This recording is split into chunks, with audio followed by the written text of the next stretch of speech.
오늘 제가 한번 대깨문에 대해서 여러분하고 다 얘기를 하려고. 이 대깨문들은 무자비하죠. 고2에다가 또 여동생은 지금 초등학교 다닌다고 하는데 그 여동생에 대해서도 지금 막말을 막 내뱉는 게 대깨문입니다. 대깨문이라는 말은 여러분이 아시는 것처럼 대가리가 깨져도 문재인이에요.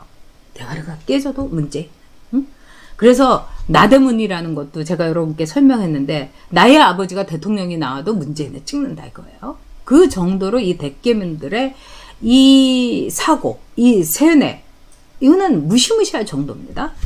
이 유모차라는 거는요, 우리나라의 헌법에서도 유모차를 아기를 태워가지고 유모차로 만약에 이 위험한 시위 현장에 나오면은요, 사실 현행범으로 체포될 법적인 근거가 있습니다. 우리나라는요, 이 미성년자에 대해서는 법적으로는 굉장히 선진국의 틀을 갖추고 있어요. 그래서 위험한 시위 현장에 유모차를 끌고 나와서 거기다 아이를 방치했다. 이거는 아이에 대해서 위험한 상황으로 강제했기 때문에 그 엄마는 현행범으로 얼마든지 체포할 수가 있어요. 근데 좌파 정권에서 이제 안 하는 거죠. 그리고 유모차 이 집회라는 거는 그 옛날부터요, 공산주의자들, 여성 공산주의자들이 많이 하던 수법입니다. 여러분, 이제 핀란드, 스웨덴, 러시아하고 굉장히 가깝죠. 그래서 러시아의 공산주의자들이 도망을 쳐갖고 핀란드라든가 스웨덴으로 많이 왔어요. 그래서 그 사람들이 또 공산주의 운동을 하고 거기서도 시위도 하고 그 다음에 엄청난 테러도 많이 퍼뜨렸어요. 그래서 핀란드하고 제가 스웨덴에 갔을 때 그분들이 그 얘기를 했어요. 거기 있는 핀란드의 그 의원들하고 제가 이렇게 만났는데 한국에서 유모차 집회가 있는 거, 시위가 있는 걸 보고 너무너무 놀랬다. 그러면서 그거는 그 옛날에 러시아의 여성 공산주의자들이 자기 아이들 혹은 남의 아이들을 이렇게 유모차에 태우고 와갖고 시위를 했는데 그것처럼 비인간적이고 비정한 시위는 없었다. 내 아이를 완전히 죽이겠다고 사지로 몰고 나온 거여서 굉장히 비난을 받았다는 겁니다. 근데 자기네로서는 상상할 수 없는 시위를 지금 한국에서 재현한다는 걸 보고 너무너무 놀랬다는 거예요. 그리고 소름 끼쳤다. 이게 바로 대한민국의 이 대깨문들의 현 주소인 거예요. 그리고 지금 이렇게 보면은요, 이 대깨문들이 어느 정도로 웃기냐면은 이제 두 가지 케이스를 여러분께 오늘 얘기할게요. 하나는 뭐냐면은요, 김광규 씨 여러분 아시죠? 이 김광규 씨가 나 혼자 나온산에 나와가지고 하석진이는 이 문재인 정부가 집값 떨어진다 이 말 듣지 않고 청담 자이라는 데를 샀다는 거예요. 그래서 이게 더블이 10매덕이 올랐고, 그 다음에 이 김광규 씨라는 사람은 돈 많이 벌었을 거 아니에요. 이분이 신스틸러에다가 나온산 온갖 예능부터 그 다음에 드라마 같은데 이 조연으로 많이 나오잖아요. 그러니까 김광규 씨 정도면요, 조연이라도 500에서 1000은 될 거예요. 저는 잘은 모르겠지만. 그러니까 이 사람 돈 많이 벌었을 거예요. 근데 아직도 강남에 월세를 사는 거예요. 그 이유가 뭐냐? 이 육중한이라는 장미여관의 육중한이라는 사람은 마포인지 어디에 있는데 똑같이 아파트를 보러 가서 샀다는 거예요.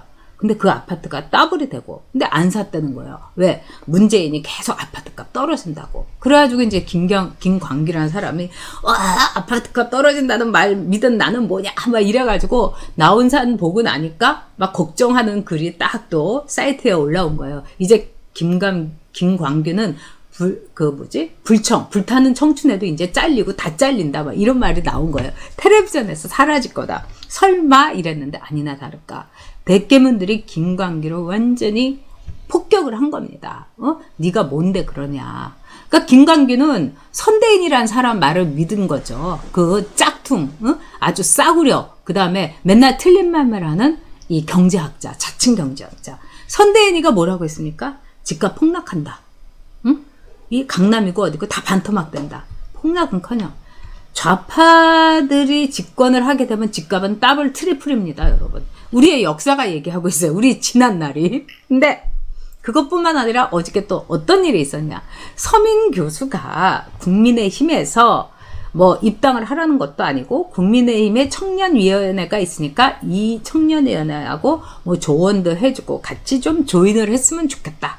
그래서 이 서민 교수가 이 약간 고민을 하다가 나중에는 못한다고 했다는 겁니다. 또 뿐만 아니라 김경률이라는 사람도 못한다고 했다는 거예요. 자, 그 사람들이 왜 못한다고 했을까?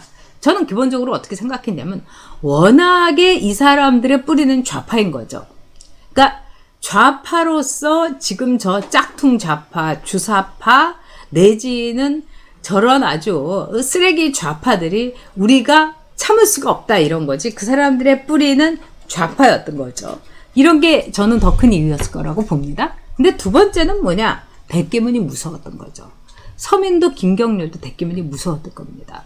실제로 이 김경률 씨를 제가 토론 프로에서 한번 봤는데 김경률 씨가 그러는 거예요. 저 그때 나오는 신장식 변호사라든가 최민희 뭐 이런 사람들을 이렇게 탁 보더니 저 사람들 미친 거죠. 미친 거라고 생각하는 거예요. 그러니까 미친 사람들하고 1대1로 붙어가지고 그럴 때 내가 어떤 횡액을 당할지를 어떻게 보면 우리들보다 서민이나 김경률이나 이런 사람은 더 잘하는 거죠. 잘할 수밖에 없는 거죠. 왜? 그들이 자기들 조직에서 배신자라고 하는 사람을 어떤 식으로 손을 봤는지 이 대깨문의 무서움을 받기 때문입니다. 자, 그런 점에서 여러분도 아시겠지만은 이번에 이제 서민 교수와 또 김경률의 이 안은 앞으로 대깨문들이 어떤 식으로 나갈지를 우리에게 예고편을 때려주는 겁니다. 첫째 대깨문은 여러분 홍위병의 길을 걸어갈 겁니다. 그래서 대깨문은 홍위병이 한 그 모든 그악함을 다 보여줄 겁니다. 두 번째, 대깨문은 폭력화된 말하자면은 정말 좌익이 될 겁니다. 우리가 익이라든가 극우, 극좌라는 얘기를 쓸 때는 폭력이 동반할 때 씁니다. 기본적으로 그동안에 우리나라 사회에서 공권력에 대해서 폭력을 가한 세력은 누구였습니까? 다 극좌 세력이었습니다. 민노총, 정교조. 이렇게 극좌 세력들이 우리나라의 경찰과 군인들에게 폭력을 가했습니다. 정경들에게. 외국에서는요, 경찰차 한번 부시고 경찰 뭐 멱살이라도 한번 잡았다면 뭐 그냥 그 사람은 인생이 끝납니다. 그리고 어디 취직도 한대요. 엄격합니다. 근데 우리나라에서는 경찰 뺨 때리고 경찰 질질 끌고 가고 이 모든 것이 다 극좌들의 말하자면 만행이었는데 이제 대깨문은 저는 폭력까지 갈 거다. 그래서 대깨문은 극좌 대깨문으로 될 것이다. 세 번째는 뭐냐? 이제 대깨문은 언젠가 이 정권이 끝나는 날 홍위병들과 마찬가지로 하방이 될 거다. 이렇게 봅니다. 결국 지금요, 민주당이나 이런 데에서 각 맘카페라든가 이런 대깨문들, 문파, 갤러리 이런 데 다 관리를 합니다. 그러고 나서 이 대깨문들에게 나중에 문제가 되는 걸 모두 뒤집어 씌울 거예요. 법치라는 이름 아래. 명예훼손 뭐 이런 거 다 뒤집어 씌울 거예요. 그러면 대깨문들이 그거를 다 뒤집어 쓰고 마치 미국의 법치가 아니라 딱 유니폼 입은 사람에 대해서 처단되듯이 이 대깨문들은 하방이라는 그 홍위병식의 말하자면 귀양 유배 이 사회에서 극렬 분자로서 사라져가고 단죄를 받을 겁니다. 저는 이 대깨문의 미래가 다 보입니다. 뭐 제가 돗자리 깔고 어디 앉을 사람이어서가 아니라 우리가 여러분 왜 역사를 공부합니까? 역사를 공부하는 것은 앞날을 알 수 있기 때문에 공부하는 겁니다. 홍위병의 앞날, 그 다음에 나치 친위대의 앞날, 나치 소년단의 앞날, 이것과 대깨문의 앞날은 여러분 같을 겁니다.